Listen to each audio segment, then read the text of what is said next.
Hey guys, welcome back to the channel. Hope everybody's doing well. Doing a little bit of maintenance to the ST here. And there's a couple things I wanted to show you guys because there's a lot of crappy information out there. I'm changing my rear shocks because they're OEM.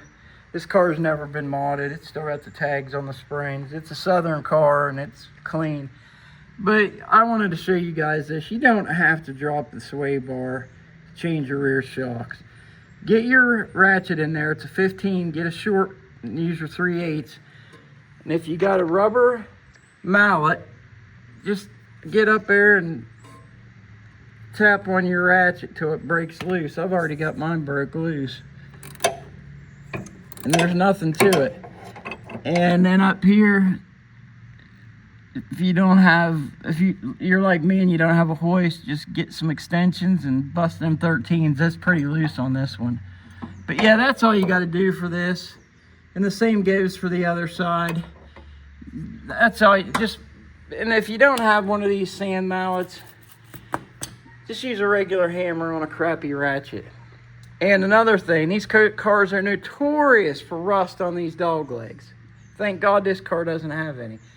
But I highly suggest anybody that's got a nice ST, take these rear, I call them fender liners, splash shields, whatever you want to call them. There's a body access plug right behind here. Hose these out. This car's never seen salt, but this thing was just, I did both sides. It was just full of dirt from road debris.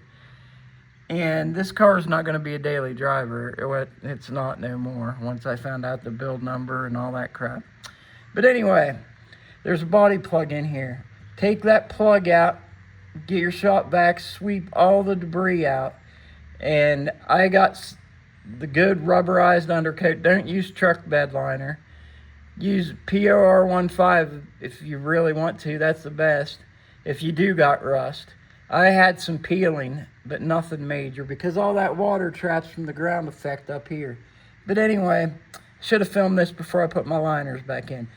But it's easy. All you got to do, there's one there and there's a couple up here, and then you got your Torx 2 right there in the bumper. But anyway, back to this access plug.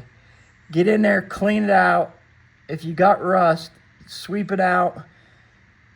Get whatever you want to use, whatever you prefer. I like Rust-Oleum undercoat, rubberized, rust-prevented undercoat. But anyway, get in there and spray the living crap out of that. Get up into as far as you can. I had it dripping out.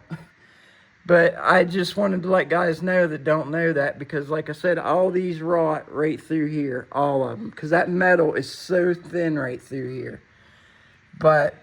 And then back to the shocks. Like I said, just get up between your sway bar with a 3/8 ratchet. Hit on it until it's bust loose. Couple of good whacks, you'll get it. And I suggest if you're going to change your shocks, replace those bolts, because they're just, I don't know, the torque you put on them to get them out, I just would, and use a jack stand under your rear axle, unlike me on this side. But I need a lift, but I don't know. You think I could even get a lift in this garage? I'd say 9 feet maybe. I don't know. That's going to have to be on hold for now. But anyway, guys, I just wanted to show you that.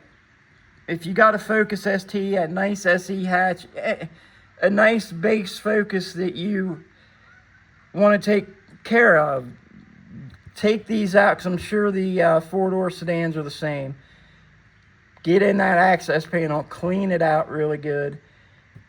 Spray whatever your choice of rust prevention in there, and you're good to go. Because you're going to take these out, you're going to look like you worked in a coal mine for a week. Especially if I can't imagine what one from up here where I live looks like. This car was from lower South Carolina, and that's where the owner was from Virginia, but he was in the military and he was usually in South Carolina. But that's my tip for the day, guys. And yeah, you don't have to take your sway bar out or any suspension components. But when you put your new shocks in, put your jack up under there, you know, so you'll have to do that. Same with your sway bar links. Those are getting replaced too. That's it for now, guys. And peace out. I'm going to get this thing all cleaned up for car shows. That's it for now, guys. Peace.